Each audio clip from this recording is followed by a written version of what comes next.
जय हिंद प्यारे बच्चों, कैसे हैं आप सभी। उम्मीद करते हैं कि आप लोग सब अच्छे से होंगे और मन लगाकर पढ़ाई कर रहे होंगे।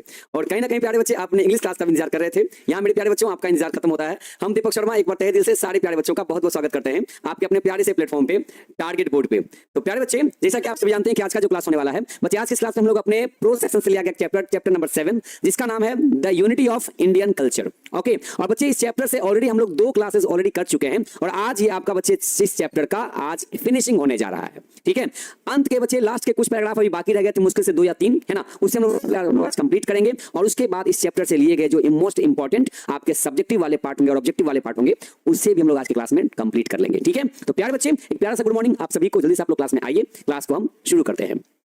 ओके, चलिए, पहली बार किसी से मिलते हैं तो गुड नाइट नहीं बोलते हैं, गुड मॉर्निंग कहते हैं। ओके, या आप गुड इवनिंग भी कह सकते हैं, चलेगा। ओके, हाँ, जाते वक्त में आप गुड नाइट कह सकते हैं क्योंकि तब तक जो टाइम होता है ना शाम वाला, वो आ चुका होता है। ठीक है, हाँ ठीक है, किसी को कोई दिक्कत नहीं। चलिए, किसी को कोई दिक्कत नहीं तो हम क्लास को शुरू करें बच्चे, आगे बढ़ाते हैं और चैप्टर को क्या करते हैं, कंप्लीट करते हैं। कोई दिक्कत नहीं किसी को? साउंड प्रॉब्लम हो रही है क्या? हाँ, किन्हीं को प्रॉब्लम हो रही है भाई? साउंड सही जा रहा है ना सबको? बता दीजिएगा तो साउंड सही है। हाँ, हो सकता है आपकी तरफ नेटवर्क इशू हो, उसके लिए कुछ नहीं कह सकते हम। बाकी ऑल ओके है, साउंड प्रॉब्लम है, किसी को सही जा रहा है ना?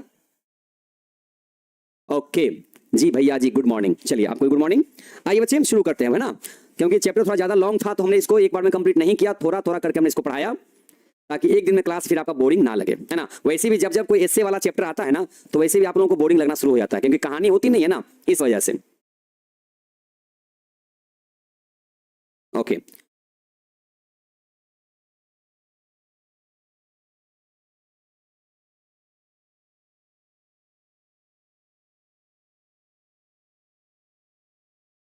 ओके, यहां से बच्चे हम लोग आगे बढ़ते हैं। ठीक है, यहां से हम लोग आगे बढ़ते हैं, सुनिएगा।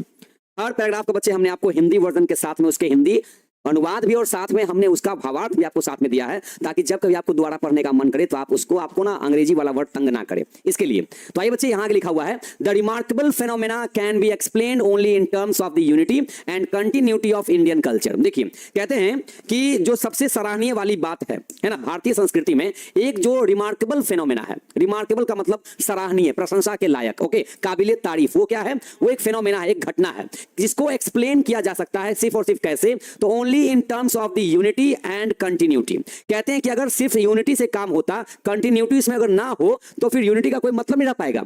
यूनिटी बस एक बार की चीज नहीं होती है बल्कि उसमें हमेशा उसके अंदर में कंटिन्यूटी बरकरार रहनी चाहिए। अगर मान लीजिए कि बस देश की आजादी के टाइम में हम लोग सब एकजुट हो गए थे और उसके बाद मान लेते हैं हम लोग सब अलग अलग हो जाते हैं, तो क्या आज जो हम भारत का नक्शा देख रहे हैं क्या वो भारत का नक्शा ऐसा दिखता?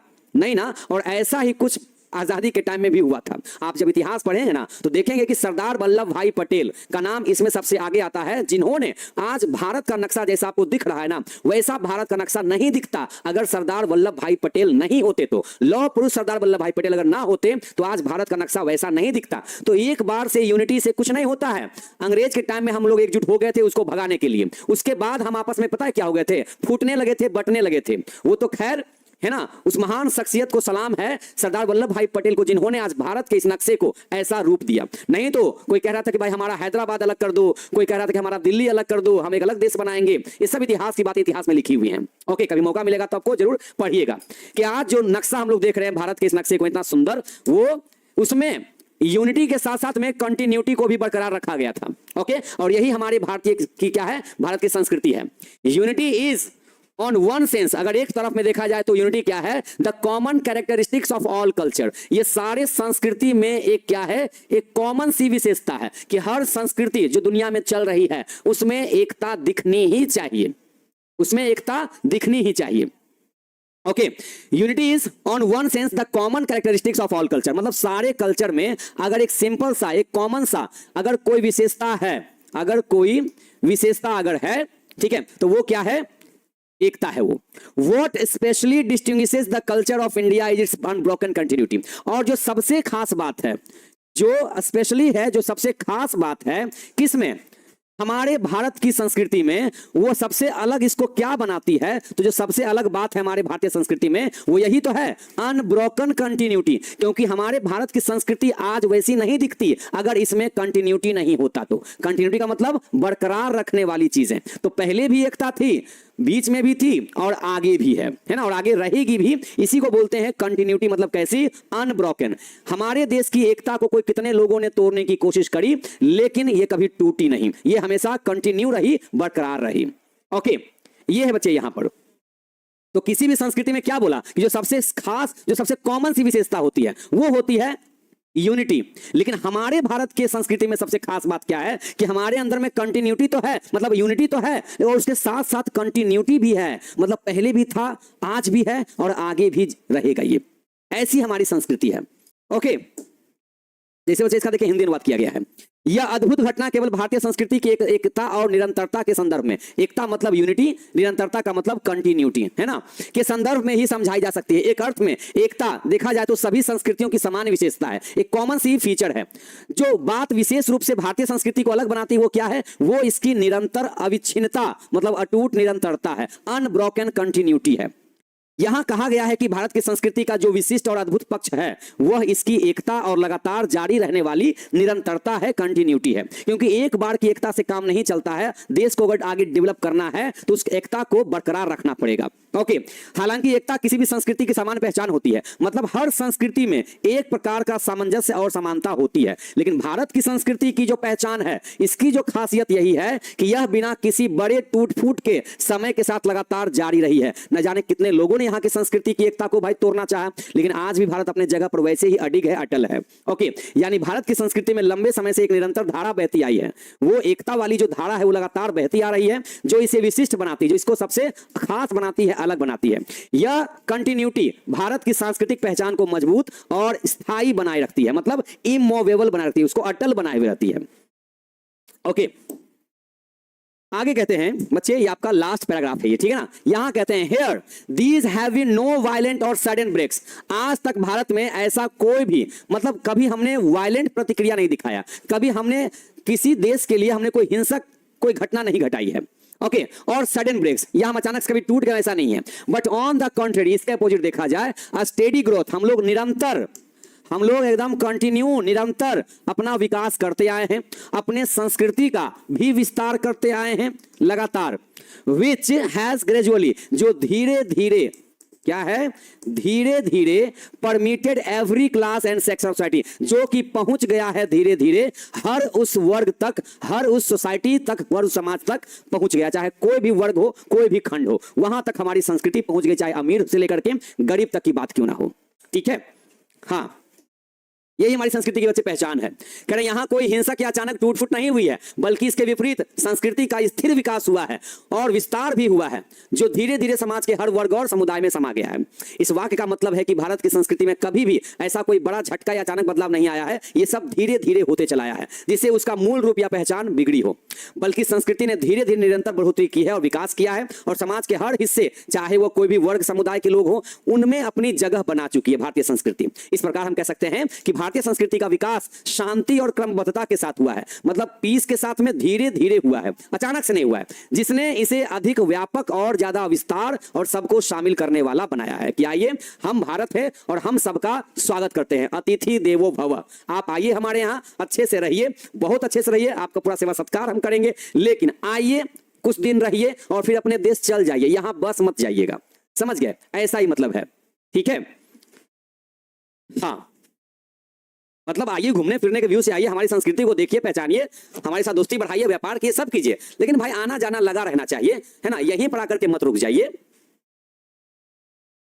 ओके, तो पाकिस्तान क्यों अलग हो गया? देखिए, जिसको जाना है कोई रोक नहीं पाया है तक जाने वाले को। अब पाकिस्तान अलग हुआ होगा तो भाई यहीं के लोगों ने उसको अलग किया ना, आखिर यहीं के लोगों ने अपने आप में सोचा कि हमको अलग देश बना देना है ना। यही बात तो वही उस टाइम भी देखने को मिला था कि सरदार वल्लभ भाई पटेल अगर नहीं होते, अगर तो आज तो खाली पाकिस्तान को अलग होते देख रहे हैं ना, मतलब पूरा भारत का जो नक्शा देख रहे हैं में इतना जो सुंदर सा दिख रहा है, वो सब अलग अलग पार्ट में दिखाई देता। समझे? तो कुछ लोगों के कारण भाई पाकिस्तान अलग हुआ, देश से एक टुकड़ा अलग हट गया, तो लोगों की अपनी अपनी सोच रही होगी उस जमाने में, उस वक्त में। है ना, लोगों को भाई हजम नहीं हो पा रहा भाई कितना सुंदर संस्कृति हमारे पास है तो हम अलग ही रखें, तो भाई अलग कीजिए, उससे क्या हो गया, उससे क्या हो गया। एक साथ होते तो सोचिए कितना मजा आता, अगर भारत पाकिस्तान अगर एक होता, अभी भी अगर एक होता, अगर सोचिए कितना मजा आता, है ना। एक से एक बढ़ करके खिलाड़ी, सब एक टीम कहलाता, एक टीम में सब बढ़ बढ़ के खिलाड़ी, चाहे यहाँ वाले हों चाहे वहां वाले हों, है ना। मतलब जितना सेना अभी दोनों अलग अलग देश में है, पूरी सेना अभी एक साथ हो चुकी होती, सोचिए कितना अच्छा होता। तो टूटने से कभी कुछ हासिल आज तक नहीं हुआ है ना। हमें यही होना चाहिए हमारे अंदर में बात कि भाई जोड़ करके रखना सीखिए, अपने परिवार को जोड़ करके रखने भलाई है, तोड़ करके रखने भलाई किसी की आज तक हुई नहीं है। ओके, ग्रो करना मतलब विकास करना, चाहे वृद्धि करना, जो भी कहिए मिलता जुलता ही वर्ड है, समझे। आगे बढ़ते बच्चे, अब आज के इस चैप्टर के सब्जेक्टिव वाले क्वेश्चन की तरफ बढ़ते हैं, उसके बाद हम लोग ऑब्जेक्टिव की बात करेंगे, ठीक है। पहले सब्जेक्टिव की बात करते हैं। आइए, क्वेश्चन है, पूछा गया, वेयर हैव, कहां, हैव ओल्ड सिविलाइजेशन, पुरानी सभ्यता और पुरानी संस्कृति का विकास हुआ है, एंड चेंज्ड, और उसमें बदलाव भी हुआ है। कौन सी जगह पर, कहां, तो हम कह सकते हैं ओल्ड सिविलाइजेशन एंड कल्चर, पुरानी सभ्यता और पुराना जो संस्कृति हमारा रहा है उसमें विकास देखने को मिला है ना, वो विकसित हुआ है, फला फूला है, और उसमें बदलाव भी आए हैं। समय के साथ अपने आप को बदलना भी पड़ता है, और ये यही जीवन का भाई सबसे बड़ा सच्चाई है कि समय के साथ इंसान को ढलना पड़ता है ना। बारिश का मौसम आता है तो आप नहीं ढल जाते हैं, ठंडा का मौसम आता है तो क्या करते हैं, ठंडा जब मौसम आता है पूरा एकदम कपकपा वाला एकदम जब ठंडा करता है ना, तो क्या करते हैं, क्या बोलते हैं, नहीं हम ऐसे ही चलेंगे, एकदम ऐसे ही सीना तान के चलेंगे, एक बनियान पे चलेंगे, हाँ एक गमछी ओढ़ लेंगे तो हो जाएगा, उसे ऐसा होता है नहीं ना। जैसे मौसम के अनुसार आप अपने, है ना, जीवन शैली को बदलते हैं, लाइफ स्टाइल को बदलते हैं। ठंडा का मौसम आता है तुरंत कोट चढ़ा लेते हैं, टोपी पहन लेते हैं, मफलर लगा लेते हैं गले में। जैसे ही गर्मी आती है भाई एक बनियान पे काम चल जाता है, बात समझ रहे ना। तो कैसे आप बदल जाते हैं, अपने आप को ढाल लेते हैं। तो ये ढालने की जो भाई नेचर है, जो प्रवृत्ति है ना, हम इंसानों में है, कूट कूट के भरी हुई है। तो वैसे ही कहता है कि जब सभ्यता का जब विकास तभी आगे विकसित हो सकता है जो अपने आप को ना एकदम रीएडजस्टमेंट कर सके, मतलब सामंजस्य स्थापित कर सके, समय के साथ खुद को ढाल सके। अगर समय के साथ खुद को नहीं ढालते तो क्या लगता है आज हम हमें से, आप में से कोई भी 5G यूज कर रहे होते, क्या फोन पे बात कर रहे होते, बोलते कि नहीं भाई हमको जरूरत नहीं था, तो क्या कोई डिस्कवरी होता, क्या कोई यहां पर आविष्कार होता किसी चीज का, नहीं होता। तो ये सब जितने आप आविष्कार वगैरह देख रहे हैं सब क्या है, ये हमारी संस्कृति के भाई हिस्से हैं ये सब, ठीक है। आगे देखिए, तो इसका जो विकास हुआ, जो बदलाव आया है किसमें, तो एक भारत में देखने को मिला है और चाइना के कुछ हिस्से में देखने को मिला है। Okay, What is the difference between civilization and culture? सभ्यता और संस्कृति में क्या डिफरेंस है, क्या अंतर है। तो कह सकते हैं कि culture is the way of life of a group of people, मतलब अगर एक जगह पर ढेर सारे लोगों का अगर एक ग्रुप है, एक समूह है ना, और उनके जो जीवन जीने का जो तरीका है उसी को संस्कृति कहते हैं। ढेर सारे लोगों एक समाज में रहते हैं, है ना, और इन लोगों का जो जीवन जीने का जो तरीका जैसा है उसी को संस्कृति कहेंगे। जबकि सिविलाइजेशन क्या है, तो ये एक उच्च स्तरीय एडवांस्ड स्टेट ऑफ ह्यूमन है ना, क्या है ये, इंसान का एक उच्च स्तरीय एक अवस्था है, सामाजिक तौर पे या कल्चरल तौर पे या टेक्नोलॉजिकल तौर पे, मतलब तकनीकी के क्षेत्र में देखा जाए, सामाजिक तौर पे देखा जाए, सांस्कृतिक तौर पे देखा जाए, तो इसमें जो विकास हम करते हैं उसी को सभ्यता कहते हैं। तो ये डिफरेंस है, और ये चीज हमने अभी तक चैप्टर में पढ़ लिया था कि दोनों में क्या अंतर है ना। एक अगर पौधा है तो दूसरा उसका फूल है ना, एक पौधा है तो दूसरा उसका फूल है। बिना सभ्यता के संस्कृति नहीं हो सकती है। What are the characteristics features of Indian culture in your opinion? कह रहा कि अपने विचारों में बताइए कि भारतीय संस्कृति की जो खासियत है वो अपने विचारों में बताइए। आपके विचार में क्या खासियत है, तो हो सकता है विचार आपका मैच कर जाए। देखिए, तो भारतीय संस्कृति, Indian culture is characterized by, इसकी विशेषता क्या है, बाय यूनिटी इन डाइवर्सिटी। अगर कोई एक लाइन में कहे कि भारतीय संस्कृति की खासियत क्या है, तो एक लाइन में कह सकते हैं कि unity in diversity. Unity in diversity मतलब विविधता में एकता। हमारे देश में जाने कितने धर्म, समुदाय, मजहब, है ना, पर्व त्योहार, बोली, भाषा, जीवन जीने का तरीका सब अलग अलग दिखता है, लेकिन सब एक ही जगह पर रहते हैं और बहुत ही शांति के साथ रहते हैं। समझ गए। तो यही वो चीजें कहते हैं कि यूनिटी इन डाइवर्सिटी, विविधता में एकता हमारे देश की पहचान है, इसे हम भूल नहीं सकते हैं। स्पिरिचुअलिटी, यहाँ जो भी धर्म समुदाय के लोग यहाँ रहते हैं अपने अपने ईश्वर में जरूर बिलीव करते हैं, उन्हीं को बोलते हैं, उनके अंदर स्पिरिचुअलिज्म होता है, अध्यात्म होता है उनके अंदर में, और वही चीज उनको अपने ईश्वर के साथ जोड़ करके रखती है। टॉलरेंस हम लोगों में क्या होता है, सहनशीलता, पूर्वजों का दिया हुआ है सहनशीलता, हम लोग शुरू से ही सहनशील रहे हैं। ओके, बहुतों को बर्दाश्त करना सीखा है। रेस्पेक्ट फॉर ट्रेडिशन, हर परंपरा का सम्मान करते हैं हम लोग। ओके, फैमिली वैल्यूज, अपने परिवार के मूल्यों को समझते हैं, परिवार को वैल्यू करते हैं। And a rich heritage of art, हमारे संस्कृति में शुरू से ही कला का हमें एक विरासत के तौर पे मिला है। अब वो कला चाहे संगीत को लेकर के हो, चाहे वो नृत्य को लेकर के हो, चाहे किसी भी तरह की कला हो। म्यूजिक, संगीत एंड लिटरेचर, साहित्य के क्षेत्र में it reflects a harmonious blend of various languages, हमारी संस्कृति में एक पहचान दिखती है एकदम शांतिमय। कैसा? एकदम शांतिमय ब्लेंड, मतलब मिक्सचर, ब्लेंड का मतलब मिक्सचर, मिश्रण दिखता है अलग अलग भाषाओं का, अलग अलग धर्मों का, अलग अलग भाई रीति रिवाजों का, अलग अलग दर्शन का, that have evolved over thousands of years, जो कि है ना हजारों लाखों सालों से हमारे यहां पर विराजमान है हमारी संस्कृति में। ओके, देखिए भेदभाव बस एक मेंटल सेटअप है, यहां अगर चेंज हो गया तो सब भेदभाव खत्म। समझ गए? भेदभाव बस अपना एक मेंटल सेटअप है। हर जगह भेदभाव कहां दिखता है? हर जगह भेदभाव कहां दिखता है? अच्छा, वे लोग जो भेदभाव करने निकल जाते हैं समाज में, कभी अपने घर में भेदभाव क्यों नहीं करते हैं भाई? हाँ, और हमें ऐसा लगता है कि जो लोग समाज में भेदभाव करते हैं वो अपने घर में भेदभाव भी करते होंगे। ट्रेडिशन का मतलब बच्चे परंपरा होता है, ठीक है। यहां देखिए क्वेश्चन किया गया, how is Indian culture different from other cultures, कैसे भारतीय संस्कृति अलग है बाकी दूसरे संस्कृति से, बाकी दूसरी संस्कृतियों से हमारा भारत का जो संस्कृति वो अलग कैसे है। तो Indian culture is different from other cultures, ये बात भी सही है। हमने चैप्टर में पढ़ा कि भारतीय संस्कृति बिल्कुल अलग है बाकी दूसरे संस्कृतियों की तुलना में। किस कारण से? तो ड्यू टू का मतलब कारण से, इसके कारण से। तो it's a strong emphasis on spirituality, क्योंकि हम अपनी संस्कृति में ना एक चीज पे ज्यादा जोर देते हैं, और वो किस पे जोर देते हैं? तो स्पिरिचुअलिटी पे, अध्यात्म पे। किस पे? अध्यात्म पे हम ज्यादा बिलीव करते हैं। मतलब हमारे देश में ना जो भी इंसान है यहां पर हर कोई अपने अपने धर्म में ना बहुत बिलीव रखता है, बहुत बिलीव सिस्टम उसका मजबूत है। चाहे हिंदू, मुस्लिम, सिख, ईसाई कोई भी यहां पर है, अपने अपने गॉड में उसको बहुत ज्यादा बिलीफ है। ओके, विश्वास है, और इसी को अध्यात्म कहते हैं। यूनिटी इन डाइवर्सिटी, हमारी संस्कृति की पहचान क्या है? विविधता में एकता। अलग अलग बोली, भाषा, रंग, रूप, है ना, पर्व त्योहार, जीवन जीने का तरीका सब अलग अलग है, लेकिन उनमें हम लोग क्या करते हैं? एकता बना के रखते हैं, है ना। ज्वाइंट फैमिली सिस्टम, है ना, हमारे भारत में ज्वाइंट फैमिली सिस्टम शुरू से रहा है, मतलब संयुक्त परिवार जिसमें दादा दादी, चाचा चाची, मतलब सब लोग एक साथ एक घर में रहते हैं। एक चूल्हा जलता था जिसमें हर कोई उसमें खाना बनता था, हर किसी का, समझे। रिच ट्रेडिशन, एकदम धनी परंपरा हमारे पास थी। एंड टॉलरेंस, और क्या था हमारे पास? सहिष्णुता, मतलब सहनशीलता। Towards all religions and ways of life, जीवन जीने के सारे तरीके और सारे धर्म का सम्मान करना हम लोग शुरू से ही जानते आ रहे हैं। तो यही हमारी संस्कृति को सबसे अलग बनाती है। टुवर्ड्स का मतलब होता है किसी के प्रति, किसी के तरफ। इतना बड़ा क्वेश्चन है, क्वेश्चन भाई छोटा ही होता है, उसका आंसर थोड़ा सा हो जाता है लॉन्ग, तो अब लॉन्ग में क्या कह सकते हैं, है ना। आइए देखिए, इस चैप्टर से हमने ज्यादा क्वेश्चन नहीं लिया, जो इंपॉर्टेंट हमने वो ले लिया है। How does Humayun define culture, यहां पर हुमायूं कबीर जी ने संस्कृति को कैसे डिफाइन किया है, कैसे परिभाषित किया है, इन्होंने क्या डिफिनेशन दिया है। तो भाई इन्होंने तो पूरा का पूरा एक स्पीच दे डाला है इसके ऊपर में, तो पूरा स्पीच तो लिख नहीं सकते हैं, मोटा मोटी जानते हैं वही लिख सकते हैं, है ना।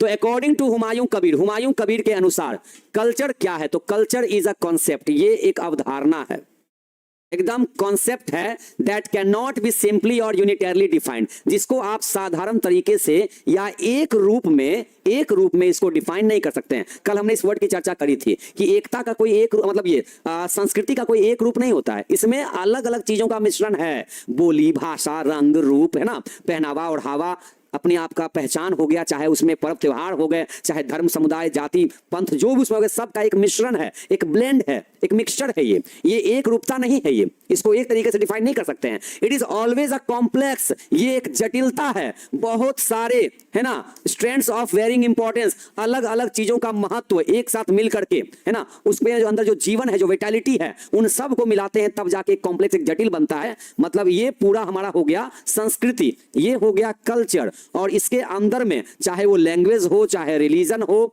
चाहे वो लाइफ स्टाइल हो, जो भी चीजें, इन सब को मिक्स करेंगे तब जाके हमारा एक कल्चर बनता है। तो एक शॉर्ट टर्म में हुमायूं कबीर जी इसके बारे में कहते हैं, इंडियन कल्चर के बारे में कहते हैं, ठीक है।